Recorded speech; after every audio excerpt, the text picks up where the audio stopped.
Good afternoon, everybody. Welcome to the Junior Golf Podcast. I'm your host, Ro Thompson. Man, we have a special guest in the building. Man, I tell you, we got Mark. Was it Koestener, Mark? Koestener.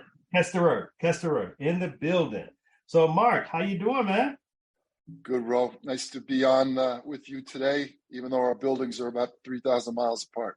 I know, right? Mark, for those of you who don't know, Mark is in California and I'm in South Carolina. So we're on the opposite ends of the United States.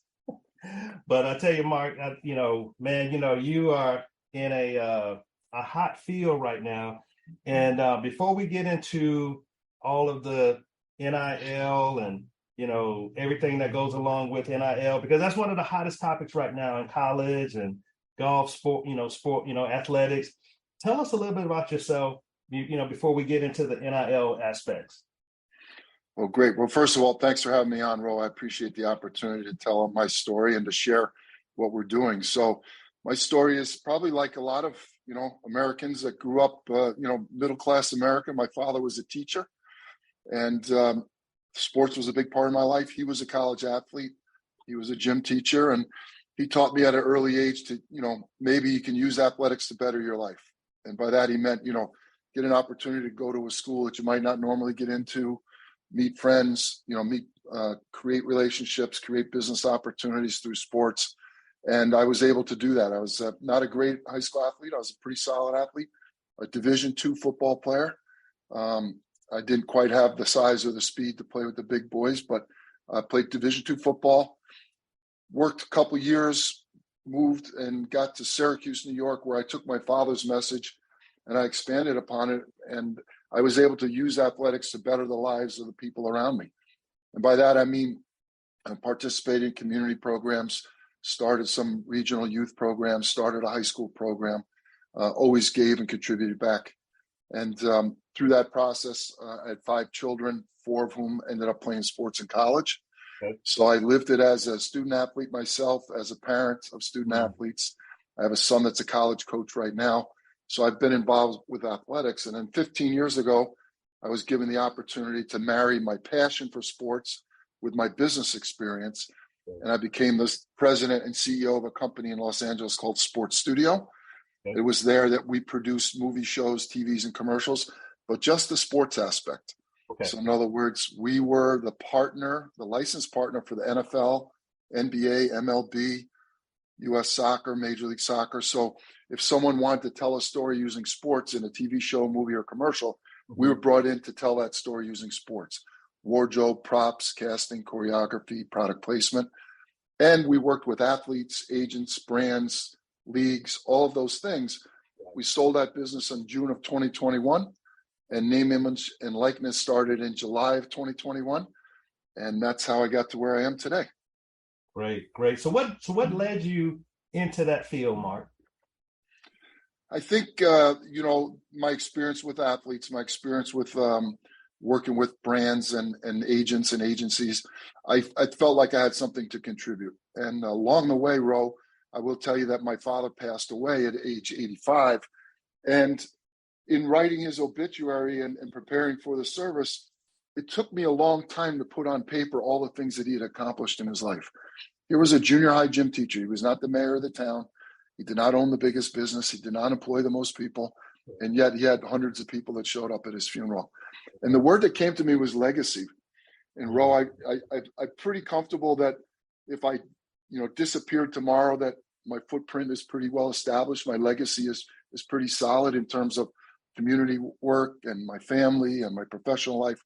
But I thought there was more I could do. And I thought name, image, and likeness, NIL as it's referred to, gave me an opportunity to further my legacy and to change the lives of thousands of athletes.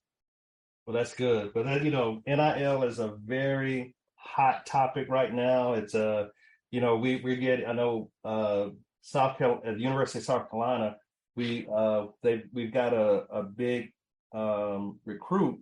Last name is Jackson, that just signed with USC. He played. I think he starts on the basketball team this year. So I think he's got some NIL deals, and things are starting to come together for him.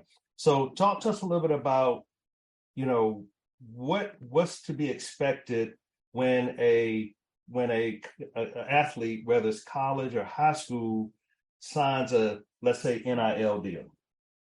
So let's go back and talk about a little bit of the first year. So we're in about month 16. Okay. So during the first year of NIL, almost 20 states now allow it in high school, but not all states, but it's available to every student athlete in college. So that's Power 5, Division I schools, Division II, Division III, NAIA, junior college, any athlete in college. I think the original intention of NIL, Ro, was that it was for all. And I think that every student athlete has the opportunity.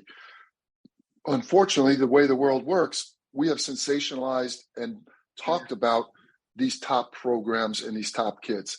And I think it's kind of put a little bit of a blemish on NIL in that most people think that it's just for that level, just for that top kid, just for that Power 5 school, just for that revenue sport. When in fact, in the first year, according to Open Doors' report, which is one of the marketplaces in the business, football was the number one NIL sport in terms of volume of money. Makes sense.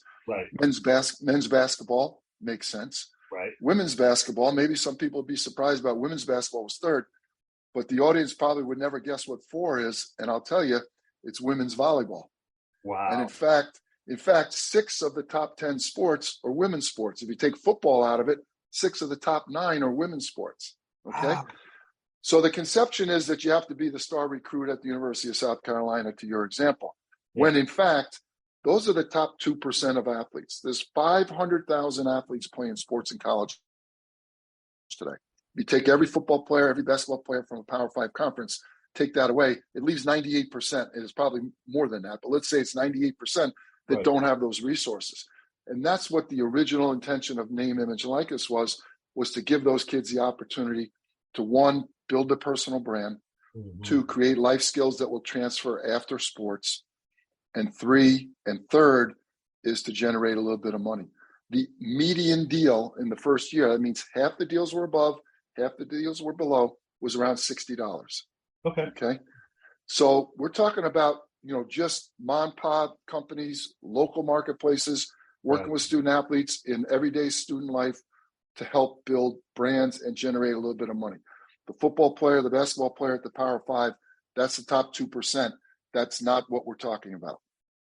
It's funny you mentioned volleyball, because I saw somewhere that Dennis Rodman's daughter signed a big NIL deal or something to that effect, or one of the largest volleyball contracts or something along those lines. So, I don't know about that deal, but it makes sense. And look, I think in general, most people would agree. I think the statistics prove it, that women are better at social than men, right? Girls are better than boys. That's just the way it is.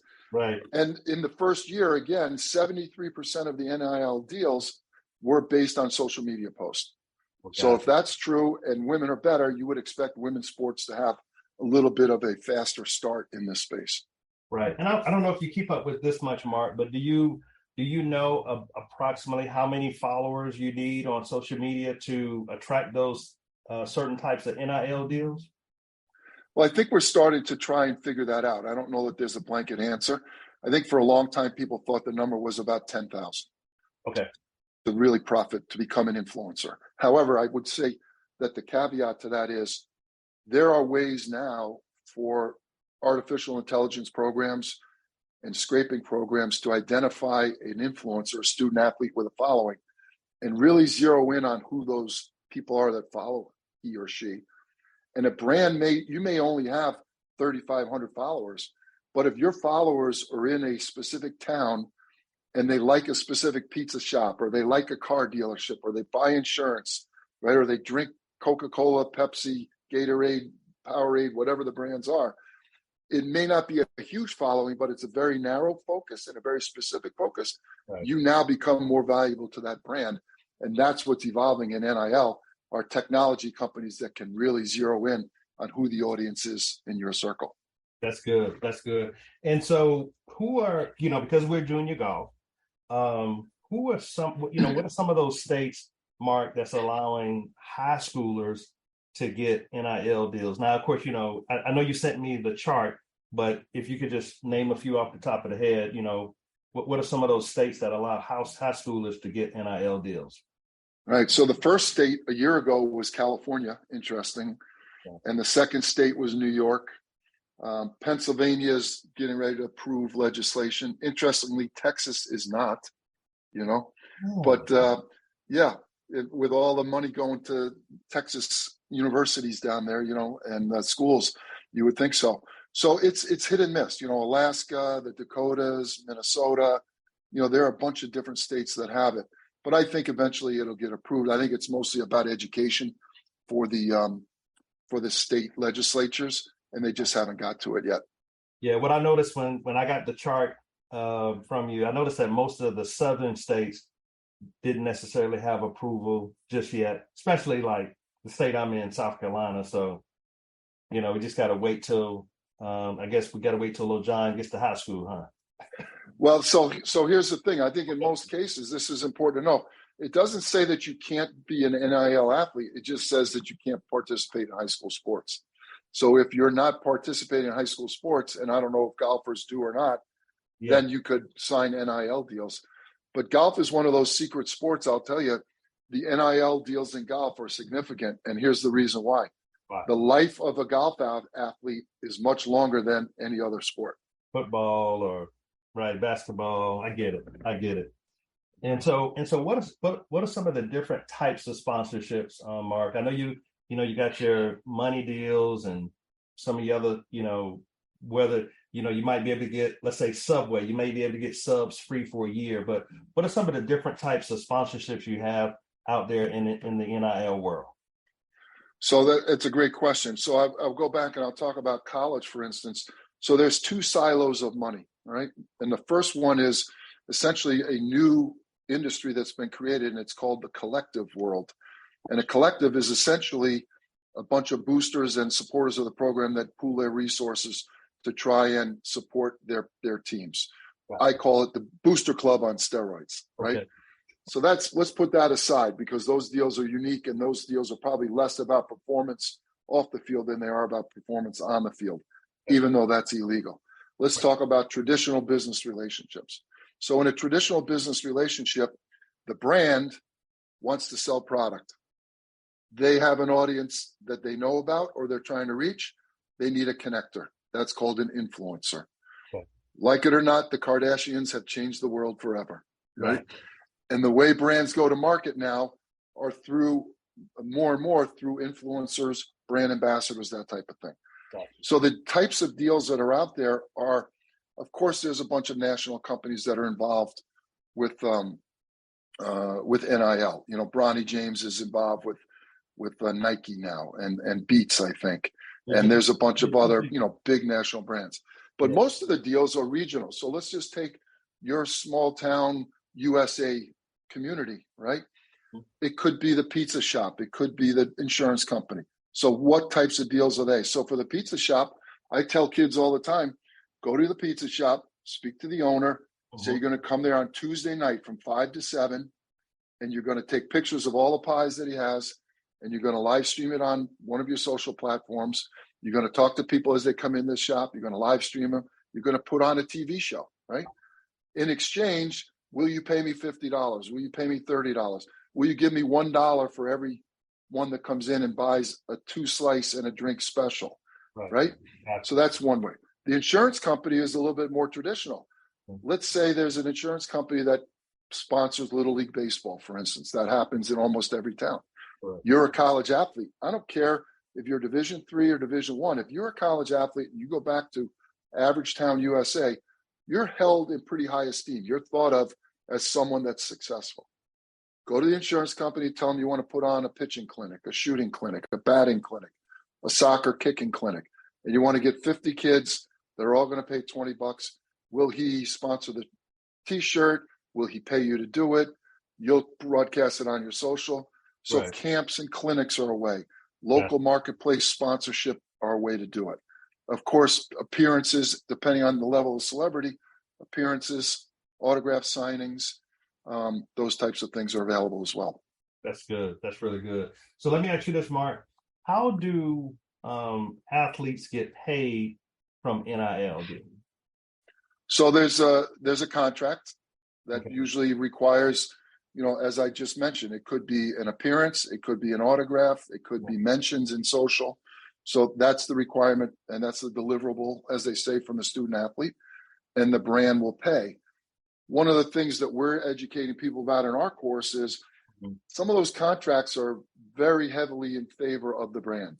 Okay. They may not pay in 30 days. It may be a net term of a year.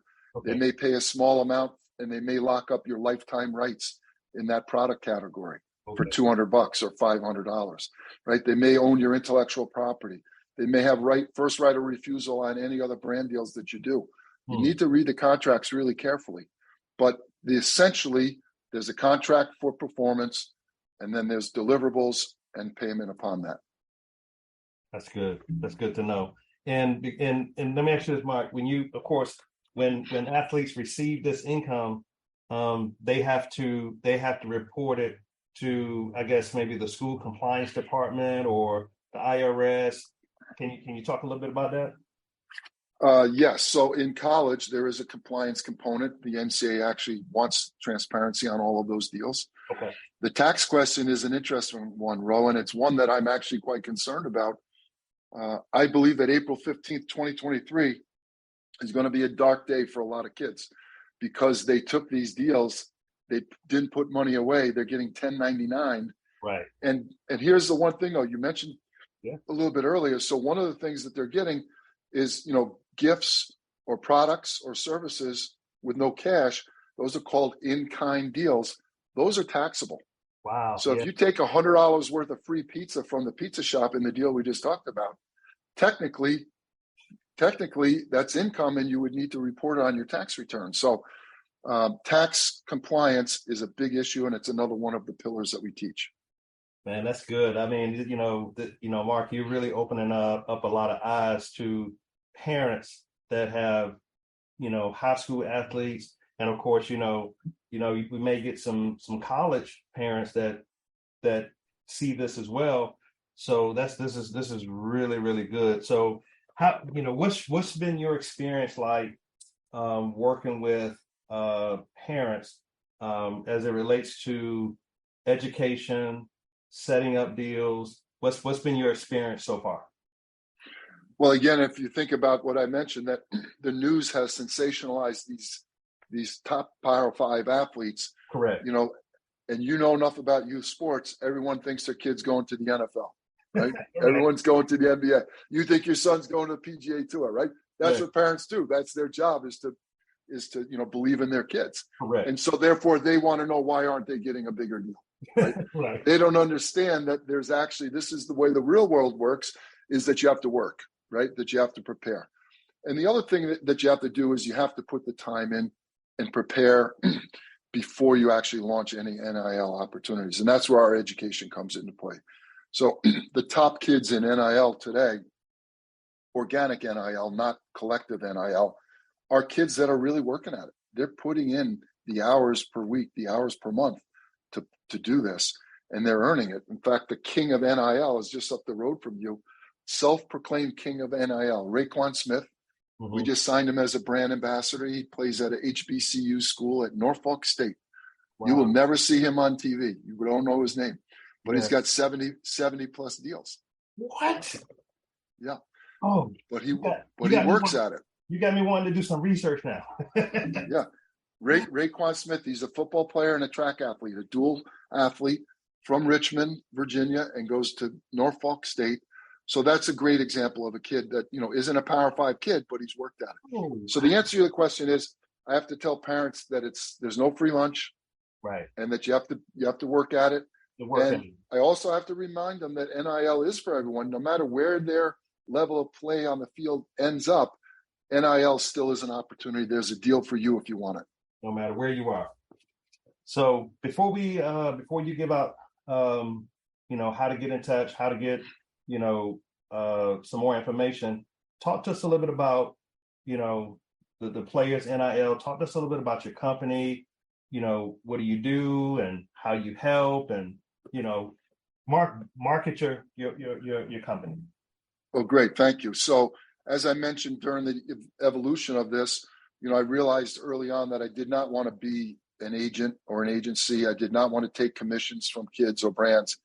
But the thing that was missing, because I felt like there were a lot of educated brands and adults that were taking advantage of uneducated kids and their families, was to educate people.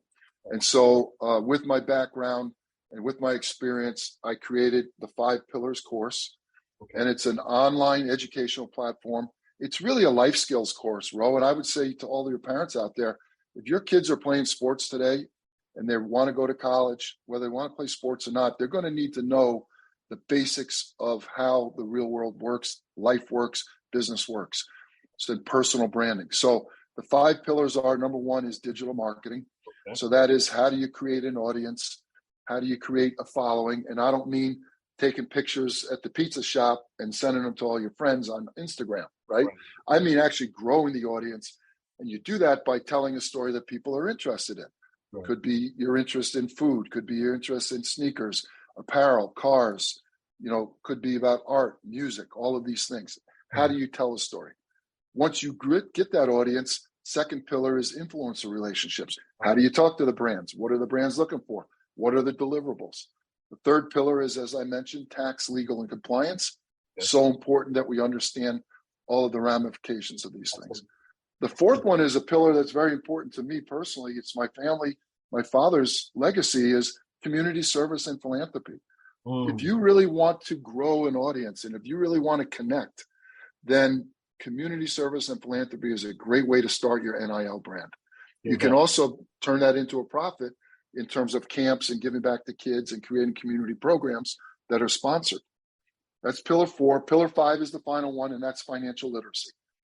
So let's say you get a couple bucks. Let's say you're 10 or 20 years old and, all of a sudden you got $10,000 in the bank.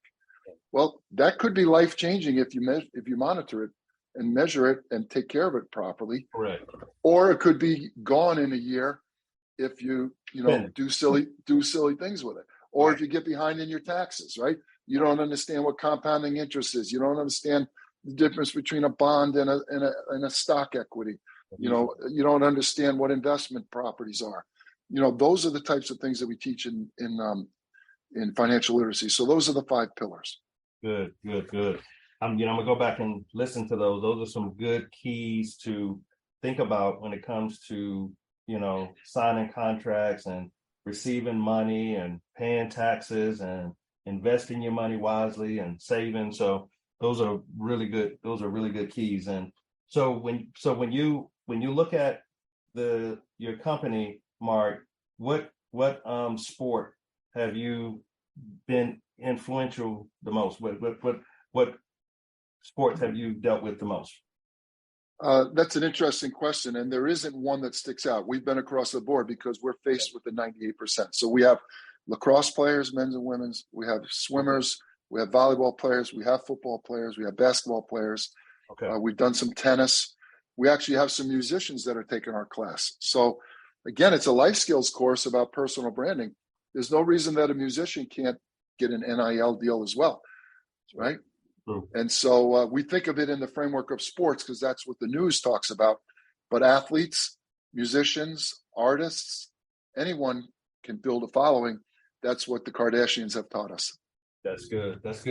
So Mark, what's your favorite piece of advice that you've shared over your history of working in entertainment, working with NIL? What's your favorite piece of advice to an athlete, let's say? Yeah. So, I think I have a lot. We could talk about another whole podcast about my experience, right. As an athlete, as a parent of athletes, and then working with athletes, I think, there's certain athletes that were given gifts from God. They're 6'10", or they're 300 pounds, or they run a 4.2 40. Right. And, you either have that or you don't. Okay. But I think the biggest thing that I tell kids is that there is, just like NIL, there's a college experience out there for you. Whether you are a Power 5 athlete or you're Division 3 walk-on with no scholarship because there's no athletic scholarships in Division 3. But how do you use athletics to better your life? Can you get athletically can that get you to a school academically that you might not get into? Because these coaches do have admission slots. And let's say it's a school above your reach academically, but if you can get in there, they'll support you and get through it. So there's an athletic deal out there for you in terms of an opportunity in college. Use athletics to better your life. Network, talk, pay attention, introduce yourself, promote yourself on and off the field, and that'll put you in the best position to have used athletics to better your life. That's good. That's really good. So Mark, how can our listeners, we've got, a couple thousand listeners that follow the podcast, how can our listeners reach you, follow you on social media? How can they get in touch with you if they want to get involved in this particular class? Well, great. The name of the company is The Players NIL, and the website is theplayersnil.com. And on there are all kinds of ways to follow us on social, to register for our newsletter, of course, to register for the class. They can follow us at The Players NIL on every social platform. And they can follow me on LinkedIn, Mark Koestener, on LinkedIn. And I post regularly about news and activities that are going on in the space. And if they're interested in what's happening and the latest and greatest, then they should follow us. And I would appreciate them doing that. That's right. And Mark, would you say your favorite social media is? I would, I think right now, for the kids, it's TikTok, right? That's right. And TikTok has become the go-to. People are using TikTok for research. I've been told that TikTok is the new Google, for instance. Videos are the preferred medium today. People are, they don't want to read, they don't want to think, they want to be talked to. Right. And so videos, so Reels on Instagram, right. and TikTok, those types of things are the most effective way to communicate. Okay, great. Okay, well, Mark, and this has really been great. I think you have helped our audience with knowing the do's and don'ts, and I'm sure you may get some outreach. Of course, we're the Junior Golf Podcast, so you may get some golfers and some other people that may call you. Any last thoughts you want to share with the audience before we get ready to sign off? Yeah, I just posted something on LinkedIn today. So I'm participating in a LinkedIn 30 post in 30-day contest. And today's question was, name an athlete or an entrepreneur that you've been impressed with. Mm-hmm. And I wrote a story today about Arnold Palmer. Wow. So Arnold Palmer, everyone knows of him. Yeah. He won $3.6 million in his entire career. Correct. Okay. I think he's the greatest example of NIL in the history of sports. Network. When he passed away, he had somewhere near $800 million foundation in business and all the brands that he worked with. So he took $3.6 million in earnings and in 50 years turned it into close to $1 billion through essentially name, image, and likeness deals. And so for those of you that are golfers out there, I think it's a great sport for name, image, and likeness. Hey, well, listen, you're probably going to get some calls after that. If, anybody that can turn 3 million into 800 million, that's pretty genius. Because I was looking at a story, Mark, on Arnold Palmer, and he used to market the oil that you put in your car. I can't remember that. Pennzoil. Pennzoil, that's right. Yeah, so he did one of the first, Pennzoil commercials. But I remember that from watching his story on the Golf Channel. So, man, this is great. And so I'm gonna probably more than likely be reaching out to you so I can get some help with Lil John. And man, we appreciate you here at the Junior Golf Podcast. And we're going to be in touch. We'll probably get you on again too, if you don't mind.